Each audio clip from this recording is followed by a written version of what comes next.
Web development की दुनिया में लेआउट बनाना एक ऐसी चुनौती रही है जिसने सालों तक डेवलपर्स को उलझाए रखा है।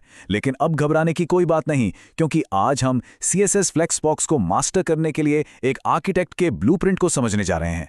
ये वो टूल है जो हमें खूबसूरत और एकदम फ्लेक्सिबल वेब लेआउट बनाने की पावर देता है। कभी ऐसा हुआ है कि घंटों की मेहनत बस एक डिव को पेज के ठीक बीचों बीच लाने में निकल गई हो? अगर हाँ, तो ये फ्रस्ट्रेशन सब समझते हैं। ये वेब डेवलपर्स के लिए क्लासिक सिरदर्द रहा है। लेकिन अच्छी खबर ये है कि अब हमारे पास एक सुपर हीरो है जो इस मुश्किल को आसान बनाने आया है। ठीक है, तो चलिए थोड़ा सा टाइम में पीछे चलते हैं और देखते हैं कि फ्लेक्सबॉक्स से पहले की दुनिया कैसी थी। इसे पुराने लेआउट का संघर्ष कहना बिल्कुल सही होगा। और यकीन मानिए, ये सच में एक संघर्ष ही था। फ्लेक्सबॉक्स की असली कीमत समझने के लिए हमें पहले उस उथल-पुथल को समझना होगा जिससे ये हमें बचाता है। पहले के जमाने में लेआउट बनाना समझ लीजिए जैसे किसी घर को टेप और गोंद से बनाने की कोशिश की जा रही हो। काम तो शायद चल जाए, पर वो कभी भी ढह सकता था। हमें फ्लोट्स का इस्तेमाल करना पड़ता था, जो कब क्या कर दें पता नहीं चलता था। अजीबोगरीब पोजीशनिंग हैक्स का सहारा लेना पड़ता था और न जाने कितनी मार्जिन कैलकुलेशन करनी पड़ती थी। और हाँ, हर जगह क्लियर बोथ का इस्तेमाल कौन भूल सकता है। इन सब की वजह से लेआउट बनाना मुश्किल था और उसे मेंटेन करना तो एक बुरे सपने जैसा था। और फिर जब लग रहा था कि हम हमेशा के लिए लेआउट के साथ जंग लड़ते रहेंगे, तब हुई फ्लेक्सबॉक्स क्रांति की एंट्री। इस सारी उथल-पुथल के बीच एक बहुत ही शानदार और मॉडर्न सॉल्यूशन बनकर उभरा। इसने सिर्फ एक प्रॉब्लम का हल नहीं दिया, इसने वेब लेआउट के बारे में हमारी सोच को ही पूरी तरह से बदल दिया। तो आखिर ये फ्लेक्सबॉक्स है क्या? आसान भाषा में कहें तो ये एक मॉडर्न CSS लेआउट मॉडल है जिसे एक काम करने के लिए डिज़ाइन किया गया है, और ये उस काम को बहुत अच्छे से करता है। वो काम है आइटम्स को एक ही डायमेंशन में अरेंज करना, चाहे वो एक लाइन में हो जैसे एक सेंटेंस में शब्द होते हैं, या फिर एक कॉलम में जैसे किसी लिस्ट में आइटम्स होते हैं। इसकी खूबसूरती इसकी सादगी में है। और इसे शुरू करना तो अविश्वसनीय रूप से आसान है। ये एक सिंपल 3 स्टेप का प्रोसेस है। पहला, एक पेरेंट कंटेनर एलिमेंट को डिफाइन करना है। सोचिए ये वो बॉक्स है जिसमें सारे आइटम्स रखे जाएंगे। दूसरा, उस कंटेनर के अंदर चाइल्ड आइटम एलिमेंट्स को डालना है। और बस तीसरे स्टेप में जादू होता है। कंटेनर पर CSS की सिर्फ एक लाइन लगानी है, डिस्प्ले फ्लेक्स। बस इतना ही, फ्लेक्सबॉक्स एक्टिवेट हो गया है ना कमाल का? और ये वो पल है जहां फ्लेक्सबॉक्स का असली जादू सामने आता है। लेफ्ट साइड में देखिए, किसी चीज को वर्टिकली और हॉरिजॉन्टली सेंटर करने का पुराना मुश्किल तरीका। ये तो किसी जादुई मंत्र जैसा लग रहा है। और अब राइट साइड पर देखिए, फ्लेक्सबॉक्स का तरीका, सिर्फ 3 सीधी साधी पढ़ने में आसान लाइनें। ये दिन और रात का फर्क है, और ये साफ साफ दिखाता है कि फ्लेक्सबॉक्स कितना बड़ा बदलाव लाया है। अब जब फ्लेक्सबॉक्स एक्टिवेट हो गया है तो सवाल ये है कि इसे कंट्रोल कैसे करें। और सब कुछ शुरू होता है मेन एक्सिस से। इस मेन एक्सिस को एक ऐसी नदी की तरह सोचिए जिसमें हमारे आइटम्स बह रहे हैं। अब हम ये तय करेंगे कि वो नदी किस दिशा में बहेगी। तो मेन एक्सिस वो प्राइमरी डायरेक्शन है जिसमें हमारे आइटम्स अरेंज होंगे। ये हमारे लेआउट की रीढ़ की हड्डी है। वो मुख्य धारा है जिसके साथ सारे आइटम्स बहेंगे। मान लीजिए एक नेविगेशन बार बनाना है तो मेन एक्सिस शायद हॉरिजॉन्टल होगा, जिसमें मेनू आइटम्स एक लाइन में लगे होंगे। तो सवाल यह है कि इस एक्सिस की दिशा कैसे तय की जाए। इसके लिए हम फ्लेक्स डायरेक्शन प्रॉपर्टी का इस्तेमाल करते हैं। ये वो कमांड है जो हमारे आइटम्स को बताता है कि किस रास्ते पर चलना है, बाएं से दाएं, ऊपर से नीचे, या फिर उल्टी दिशा में भी। ये हमारे फ्लेक्स कंटेनर के लिए कंपास की तरह है। फ्लेक्स डायरेक्शन के लिए 4 मेन वैल्यूज हैं। रो डिफ़ॉल्ट है जो आइटम्स को बाएं से दाएं रखता है, एक स्टैंडर्ड नेविगेशन बार की तरह।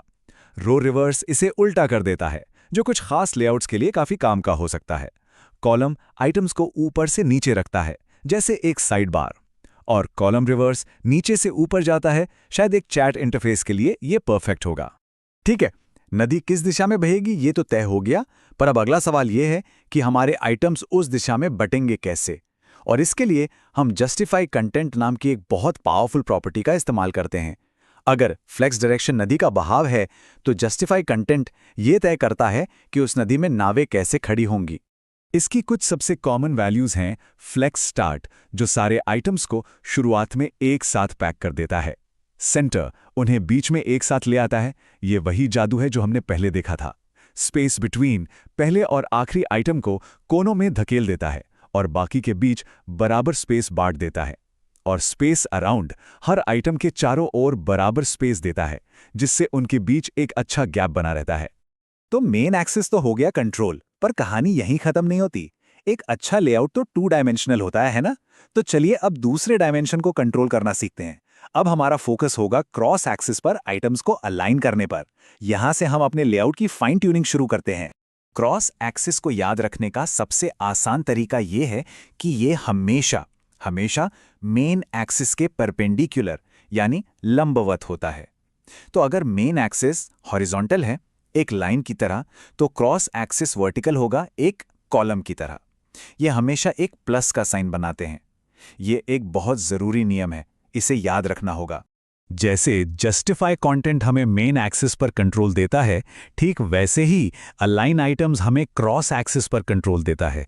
ये हमें आइटम्स को ऊपर, नीचे या बीच में अलाइन करने की पावर देता है, जिससे हमें अपने लेआउट पर पूरा 2 डायमेंशनल कंट्रोल मिल जाता है। अलाइन आइटम्स की सबसे कॉमन वैल्यूज हैं स्ट्रेच, जो कि डिफॉल्ट है और आइटम्स को कंटेनर की पूरी ऊंचाई तक फैला देती है। फ्लेक्स स्टार्ट उन्हें क्रॉस एक्सिस की शुरुआत में ले आता है, मतलब आमतौर पर टॉप पर। सेंटर उन्हें क्रॉस एक्सिस के बीच में रखता है और यह परफेक्ट सेंटरिंग का दूसरा हिस्सा है। और फ्लेक्स एंड उन्हें आखिर में ले जाता है, यानी कि बॉटम पर। तो display, flex direction, justify content और अलाइन आइटम्स सुनने में शायद ज्यादा न लगें, पर ये कुछ प्रॉपर्टीज ही सब कुछ बदल देती हैं। सवाल यह है कि क्यों? क्योंकि इन सिंपल प्रॉपर्टीज का असर बहुत गहरा है। ये सिर्फ कोड लिखने का एक नया तरीका नहीं है, ये लेआउट डिजाइन के बारे में सोचने का एक बिल्कुल नया तरीका है। और जैसा कि सोर्स मटेरियल में बहुत अच्छी तरह से कहा गया है, फ्लेक्सबॉक्स एक कंटेनर में आइटम्स के बीच स्पेस को लेआउट करने, अलाइन करने और वितरित करने का एक कुशल तरीका प्रदान करता है। यहां कुशल यानी एफिशिएंट, यही सबसे जरूरी शब्द है। ये अंदाजा लगाने वाले काम को खत्म कर देता है और सीधा कंट्रोल देता है। तो आखिर में फ्लेक्सबॉक्स से मिलता क्या है? इससे हमें बिना किसी झंझट के वर्टिकल और हॉरिजॉन्टल सेंटरिंग मिलती है। अब कोई हैक्स नहीं। इससे हमें अपने आप बराबर ऊंचाई वाले कॉलम मिलते हैं, जो पहले करना लगभग नामुमकिन था। ये हमें HTML बदले बिना आइटम्स का ऑर्डर बदलने का कंट्रोल देता है। ये हमारे CSS को साफ, छोटा और पढ़ने में आसान बनाता है। और शायद सबसे जरूरी बात, ये मॉडर्न रिस्पॉन्सिव डिजाइन के लिए एक मजबूत नींव रखता है। तो अब ये ब्लूप्रिंट सबके पास है। वेब लेआउट को एक आर्किटेक्ट की तरह बनाने के लिए जरूरी नॉलेज और टूल्स अब मौजूद हैं। अब सवाल ये नहीं है कि फ्लेक्सबॉक्स क्या कर सकता है, बल्कि सवाल ये है कि इसके साथ अब क्या बनाया जाएगा। संभावनाएं अनंत हैं। तो चलिए कुछ बेहतरीन बनाते हैं।